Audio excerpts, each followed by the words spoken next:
अब हम पढ़ेंगे जीपी का पेज नंबर 5। स्थावर विष संख्या। चरक ने स्थावर विष की संख्या 21 बताई है, सुश्रुत ने 55 और भावप्रकाश ने 9 बताई है। अब उनके अधिष्ठान, तो स्थावर विष के अधिष्ठान 10 बताए हैं। तो स्थावर विष मतलब पेड़ पौधे, तो इसमें मूलम, पत्रम, फलम, पुष्पम, त्वक, शीर, सार, एवच, धातु, निर्यास, कंद, ये 10 अधिष्ठान बताए हैं।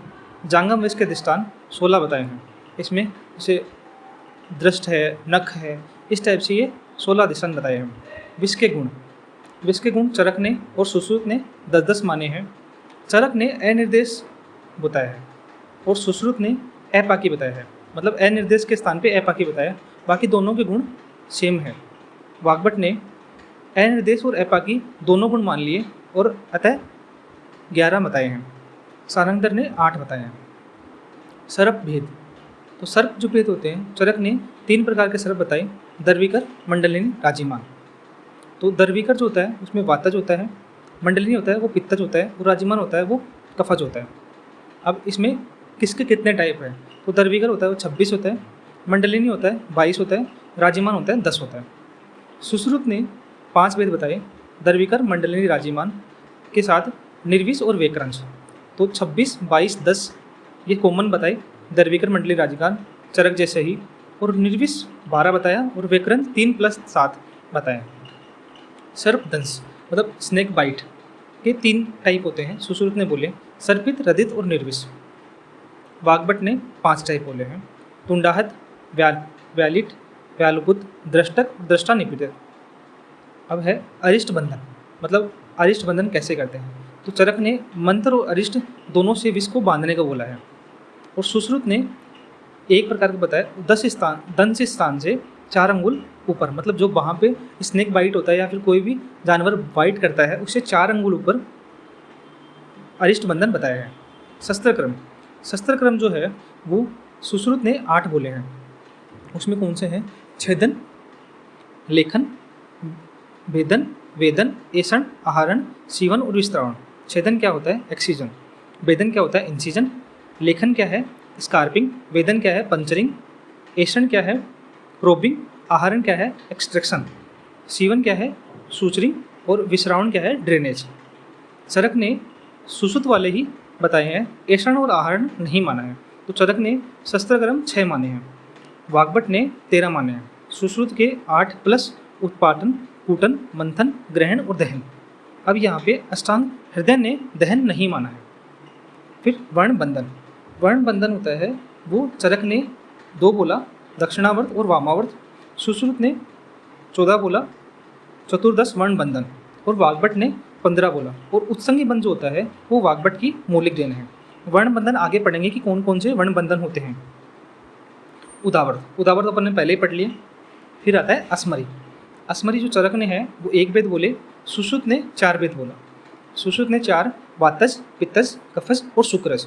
तो शुक्रज जो असमरी होती है वो बालकों में नहीं होती, और पित्तज असमरी है वो मधुवर्णा होती है। बहुत इंपॉर्टेंट क्वेश्चन आता है कि पित्तज असमरी को मधुवर्णा किसने बोला, सुश्रुत ने, और मधुवर्णा ही कफज बोला है वो वाग्भट और माधव ने बोला है। मतलब क्वेश्चन कैसे आएगा कि मधुवर्णा है वो असमरी पित्तज किसने मानी, तो वो सुश्रुत ने मानी, और वाग्भट ने क्या मानी, कफज मानी। अब आता है आवरण, जो कि बहुत इंपॉर्टेंट है। आवरण जो है तो चरक ने बोला 42, मतलब 42। वाग्भट है उसमें कम मानता है 22, और सुश्रुत सबसे कम मानता है 13। अब आता है शुक्र दोष अपन ने पहले ही पढ़ लिया था, 8 और 11। अब आता है आर्तव दोष वही पहले ही पढ़ लिया था, 8। औषध काल अपन ने पढ़ लिया था। चरक ने बोलता है, सभी आचार्य मतलब चरक वगैरह सब बोलते हैं 10, वाग्भट बोलता है 11, निशी को एक्स्ट्रा मानता है, और सारंगधर बोलता है 5। उसके बाद आता है शरीर की लंबाई। तो शरीर की लंबाई जो है वो 84 अंगुल बोलता है, मतलब 84 अंगुल चरक बोलता है। सुश्रुत बोलता है 120 अंगुल, 120 अंगुल। अष्टांग संग्रह बोलता है 84 अंगुल, और अष्टांग हृदय, हैसे हृदय और हैसे हाथ, तो 3.5 हाथ बोलता है। फिर आता है शौरक्रम।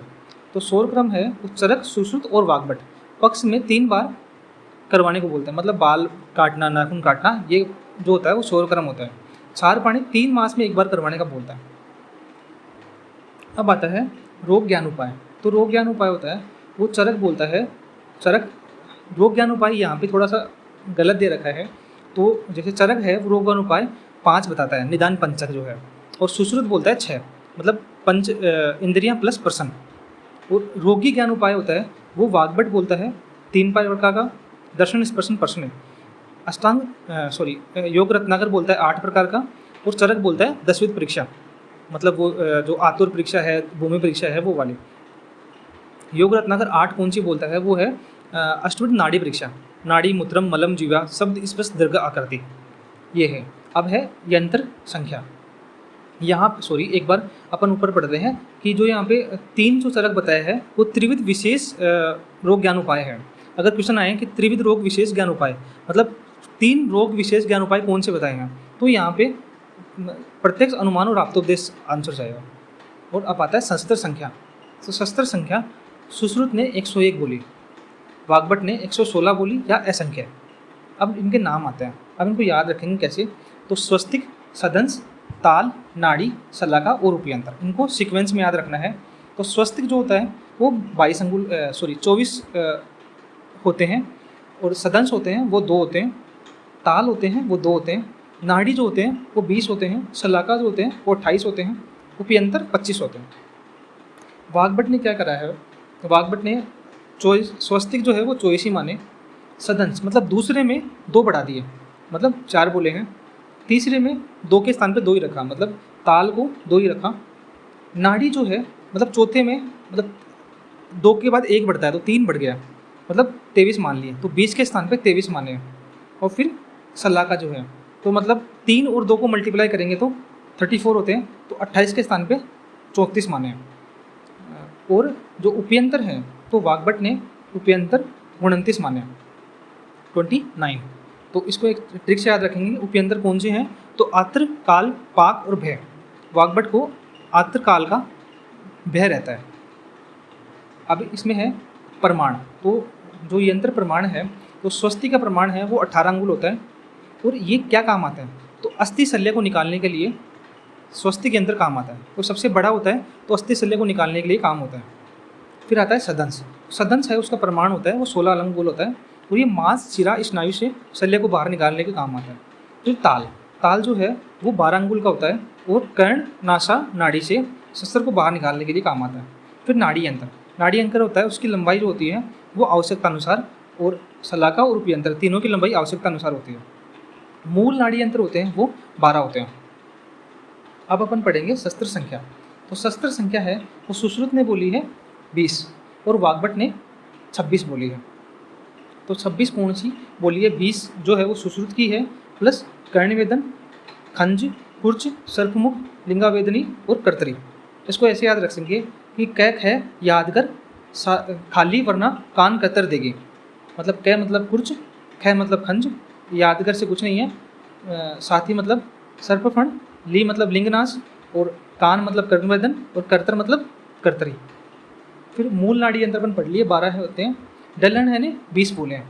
अब एषणी, एषणी जो होती है वो चरक ने बोला है 2 प्रकार की एषणी बोली है, जो कि है मृदु और कठिन, और सुश्रुत ने 3 प्रकार की एषणी बोली है, तीक्ष्ण कंटक, यवपत्र और गंडोपत, ये लिख लेना साइड में। उसके बाद आता है अनुशस्त्र।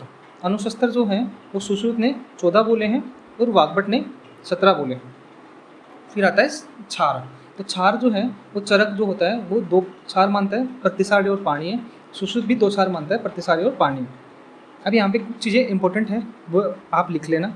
एक है स्थूल्य और कार्शय। तो स्थूल्य और कार्शय में जो है वो चरक कारण मानता है आहार और निद्रा को, जबकि सुश्रुत कारण मानता है रस निमित्तज होता है। फिर धातु की क्षय वृद्धि। तो धातु की क्षय वृद्धि सुश्रुत बोलता है रक्त से होती है, और शरीर की क्षय वृद्धि होती है वो रस से होती है। ये सुश्रुत सूत्र 14 में कुछ इंपॉर्टेंट चीज़ें हैं वो लिखवा दी जो कि क्वेश्चंस में आती रहती है। अब है रस से रक्त बनने में। तो रस से रक्त बनने में कितना टाइम लगता है, रस से शुक्र बनने में कितना टाइम लगता है। वाग्भट बोलता है 1 दिन, क्योंकि वाग्भट मॉडर्न था तो मॉडर्न भी लगभग 1 दिन भी बोलती है। और उसके बाद चरक बोलता है 6 दिन, और सुश्रुत बोलता है 1 मंथ। ये याद रखना है कि रस से शुक्र बनने में कितना टाइम लगता है। उसके बाद आता है रस से रक्त कहाँ बनता है। तो सुश्रुत जो है, जहाँ पे रंजक पित्त का स्थान माना है जिन आचार्यों ने, तो वहीं रस से रक्त बनता है। तो सुश्रुत ने रंजक पित्त का स्थान यकृत और प्लीहा में माना है, अतः रस से रक्त यकृत और प्लीहा में बनता है सुश्रुत के अकॉर्डिंग। वाग्भट के अकॉर्डिंग आमाशय में बनता है, सारंगधर के अकॉर्डिंग हृदय में बनता है, और चरक के अकॉर्डिंग पित्त की उष्मा से और तेज से रस से रक्त बनता है। अब आता है क्षार जो है, अपन 2 पढ़े थे, प्रतिसार्य और पारणीय, उनमें क्या गुण होते हैं। तो क्षार के 10 गुण बोले चरक ने और सुश्रुत ने बोले 8। अब यह यहाँ पे एक इम्पोर्टेंट चीज़ आती है कि क्षार के लिए एक शब्द आता है विशेष क्रिया अवचरणात्, कि विशेष क्रिया करने वाला होता है। तो क्वेश्चन आता है कि विशेष क्रिया अवचरणात् कौन होता है, तो विशेष क्रिया अवचरणात् क्षार होता है। अब है अग्निक्रम। अग्निक्रम है वो सुश्रुत ने बोले 4 प्रकार का, बोले बिंदु, विलेखा और प्रतिसरण। और वाग्भट ने अग्निक्रम 7 प्रकार का बोला। सुश्रुत के 4 हैं प्लस अर्धचंद्र, स्वस्तिक और अष्टापद। तो यहाँ पे डायग्राम बना लेना। अर्धचंद्र का मतलब हाफ मून लाइक स्ट्रक्चर, फिर स्वस्तिक का, और अष्टापद मतलब अष्ट की आकृति जैसी हो गई। अब यहाँ पे ना दग्ध भी अपन याद कर लेते हैं कि 4 प्रकार के दग्ध बोले हैं सुश्रुत ने, सम्यक दग्ध, अति दग्ध, पलुष्ट दग्ध और विदग्ध या दुर्दग्ध। उसके बाद है शल्य की गतियाँ। तो शल्य की गतियाँ सुश्रुत ने सभी मतलब शल्य की गतियाँ 5 प्रकार की मानते हैं। अष्टांग संग्रह जो है वो 3 प्रकार की गति बोलते हैं। उसके बाद है ऋतुकाल। तो ऋतुकाल जो होते हैं वो ओल आचार्य 12 दिन मानते हैं और भावप्रकाश है 16 दिन मानता है। यहाँ पे वाग्भट का जो लिखा हुआ है 16 दिन वो गलत है। तो सभी आचार्य यहाँ पे 12 दिन मानते हैं, सिर्फ भावप्रकाश जो है वो 16 दिन मानते हैं। अब है रजोदर्शन आयु, मतलब मेंसेस कब स्टार्ट होंगे, मतलब जो अपन मेंसेस स्टार्ट होने की आयु बताता है।